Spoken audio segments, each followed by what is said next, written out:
Hi guys, welcome to my second video. At 1:30 PM, January the 24th, Onision, aka James Jackson, had subpoenaed Daniel, aka Repzion, and Chris Hansen to court in Washington State.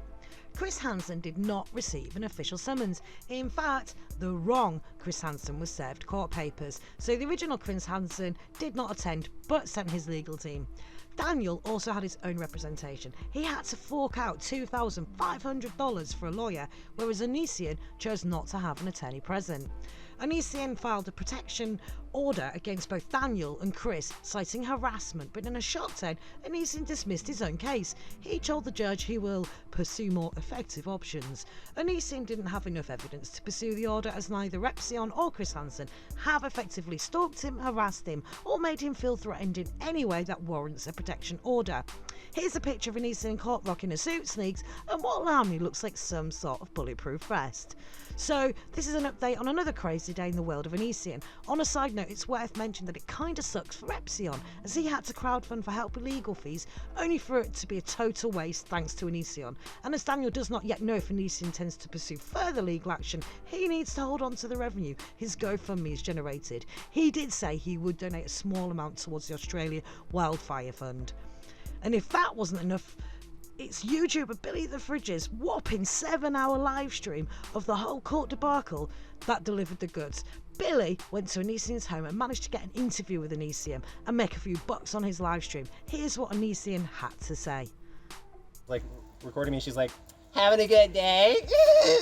And I'm just like, yeah, great day. Did you talk to Repzion while you were there? He had a smirk on his face.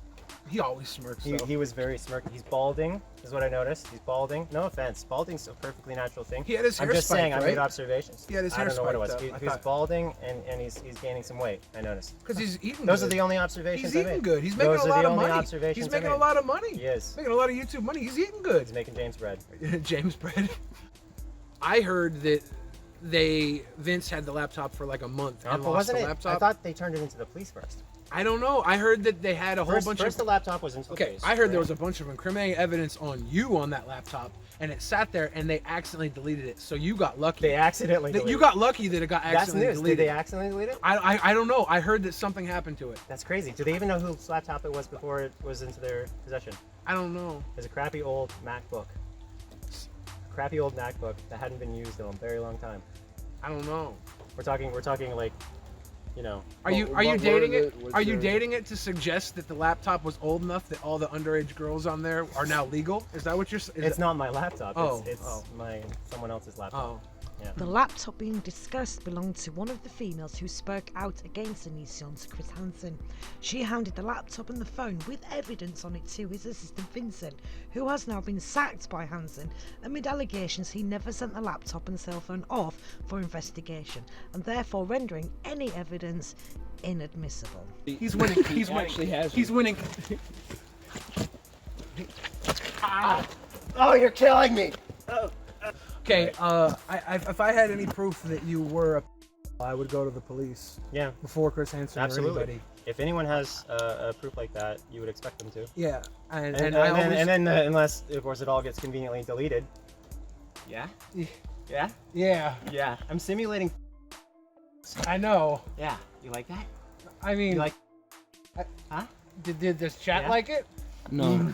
God. Yeah. No. Damn it. Yeah. It's unanimously Let's turn poor. around. There you go. Oh. The person who has a magically deleted. So why do so many of the victims' stories line up? How? That I'm a dick? Yes. He is a dick. Being That's what I've been saying this whole I time. act like an asshole. I don't know how to tell people to get the f out of my life because they have BPD and I can't put up with them anymore because they make up. Is what a lot of people, no offense, with BPD do. I got family members who have BPD and I can't believe the shit that they think happens. Well, I think a lot of people. I once don't had a person remember. freak out. In my family, I had a person freak out because I smiled at them wrong. No, that does. It's so hard to shit here. Ask so questions. hard to talk. I'm ask trying. questions of both sides. Don't just ask questions of one side and follow a bunch of people who are cloud surfing and trying to start GoFundMes and Venmos Have and bullshit. you ever groomed anyone? No. I mean, hold on though. When you start dating, like an adult, and you like, or if you just like, okay, for instance, I just said Billy, right? Yeah. That would be a little, because I'm being nice to him, right? What's that? That's Are they coming for you? The cops are It after doesn't us. sound like a police car. It sounds like a fire truck. Yeah. Maybe they're reaching out, but no. Pinching out. The question though No. is if you groomed anyone. No. How long? I mean, here's the thing. When I'm nice to you, Yeah. and then if I f you, you could say that's grooming, but we're both adults. Yeah. How long did it take you to figure out 17 and 18? Because you went through a lot of them, right? 17 and 18-year-old pussies before you stopped. The person I'm married to, we got That was together it? when they were 17. Okay. Yeah. And now they're 25. Definitely like 25 is. You gotta realize That's the the age to start with now, right? storyline is targeting, right? Yeah. Because we like to ignore all the mid 20-year-olds that I've dated, right? I'm just targeting. The question How long And they're is like, that- everybody wants the 18 and a half, right? One of them I first started talking to November 2010. Yeah. November 2010. They say to Madison DeCambra, they say, oh, I was 16. Look at your birthday. Your birthday, you were 17 and a half. And in my state, 16 is legal, and I was like, 25 or something like that. So it's like a situation where you have somebody who, in your opinion, looks 20, 21, 22, and they're pursuing you hard, and they happen to be a Canadian pop star. So did I get with a Canadian pop star and have a 9, 10 month, something like that relationship where I broke up with them 7 times and I had to call the cops on them twice and they got hauled away by the cops the second time and then they later on act like I'm the crazy one? They literally threatened to kill themselves and make it look like I did it, yet that's who you're going to baseline your whole story on. Anyway, so the point is that there have been 2 people, okay? The person I'm with now, who is 25 and was 17 and a half when I met them, and then the other person was 17 and a half when I was 25. But like we're going into the 18. My point is that when I first met them, I thought they were older, Yeah. but they weren't, and yet they're legal. And when you're already falling for someone and you find out their age late, but they're legal, are you gonna let taboo stop you from having a relationship that you think is with the one? I mean, look at me. I've been married to this person for like 8 years. That's the one thing I said when people were like, she was 17. I'm like, well, he kind of stuck around. with her. Almost 8 years. 7. Yeah, that was one of my defenses of you when I was in the defendant Onision business. Yeah, if you're targeting people, you typically don't have such inconsistency. I feel like you just slithered all over us. We're here for a real investigation. And then it just didn't and go you well. just put it all around. Stick sword fight, getting impaled. Yeah. This I just is- want to thank everyone at the courthouse for being painfully fucking awkward today. That was great. There were a lot of people there. Was it full? It was full of like emo chicks, dude. I was like looking at them, they're all tee hee hee. I'm like, this is a fucking joke. If you were here in Emo Lives 2011 Matter. Onision, that courtroom would have been like lit. Who's that? Oh shit, is there someone else? Are they here to kill me? I don't I'll see know, you we later. Oh no. Oh, it's the neighbors. All right, there goes Onision. He's leaving. Bye. Good night. Thanks for talking to us. Yeah, thanks for nothing.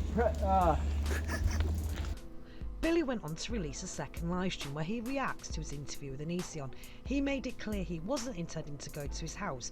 The whole live stream had been planned out that he would go to the courthouse, but car problems meant he set off late and missed the hearing. He had even contacted Repzion.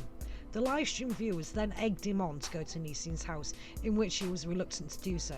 The nearly hour-long interview ended up making Billy look foolish and at times making me appear to be insensitive to the allegations that had been made and that he was mocking those people. Whilst Onision relished in the airtime, Billy confesses he wasn't prepared to interview Onision, felt awkward about the situation and did not know how to talk to him, despite them being acquaintances. He also brings up the fact that Onision makes people he knows sign non-disclosure agreements, and last year had asked Billy to sign one right around the time the allegations about Onision's conduct started to surface. You can check out the full 7-hour stream on Billy's channel.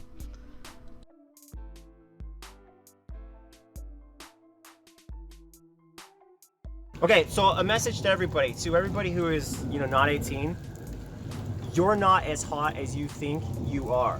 You're actually unbearable, okay? Your vaginas are like not special. They're not interesting. And the things you offer is basically nothing because you're jobless. You know very little about the world. And 30-year-olds are far more attractive than you are or have ever been. So stop thinking that, oh, I can't, everybody wants to fuck me. Dude, 25-year-old is 1,000 times more attractive because you know whether or not they're all in the head or not, because you look at the last 7 years of their life and where they've come. I get that, Like, and I agree. why do 17-year-olds, 18, 19-year-olds think that they're hot shit? They're not. I get that. I It's the agree with dumbest shit.